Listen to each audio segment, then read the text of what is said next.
flat cap mushrooms. Just keep them whole and put them in the pan. Lots of olive oil, a little bit of salt, a little bit of pepper, vine tomatoes. Best way of roasting these is actually keeping them on the vine in the pan with the mushrooms. Right.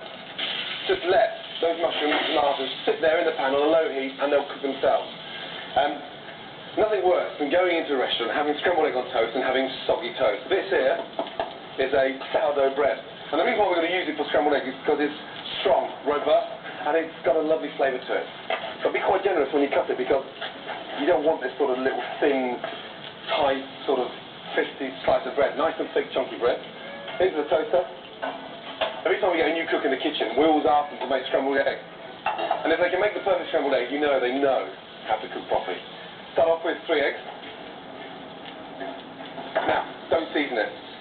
Because if you put the salt in now, what actually happens, it breaks down the eggs. And it starts turning into something sort of very watery.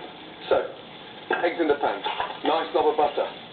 And it's really important to put the butter in right at the very beginning because what that does, it starts giving a really nice velvety finish to scrambled egg. And then a simple spatula. Onto the heat, never whisk the egg. Whisk it in the pan. Because when you start sort of whisking beforehand, you're breaking it all down. You've got to break it down in the pan. But the secret behind the scrambled egg is to start it on a nice sort of generous heat, take it off the heat, go back to the heat, take it off the heat. And treat it like a risotto. You can't stop stirring. It's live. You've got to really work at it. Now, it's starting to come together. It's starting to go a little bit thick. I come back off the heat and just let it work. And just do this 3 or 4 times. Back onto the heat. Now, if I had to season this now, it's still turning into something quite watery. And I want a really nice sort of creamy scrambled egg. Something quite fluffy. Shh, is that my toast burning? Off the heat. Oh. Damn, I'm going to set the fire alarms off. That'll wake up the missus. Okay, here we go. Put that back in.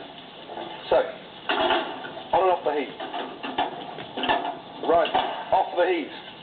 Then, now I'm going to season it. A little bit of salt. And then a little bit of pepper.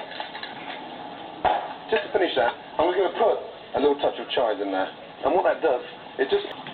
And, you know, sometimes you want to be a little bit more extravagant. You can put some smoked salmon in there. I like putting chives in there. And just fold those chives in. There we are. The perfect scrambled egg. Okay, to serve it. We're ready to go. On.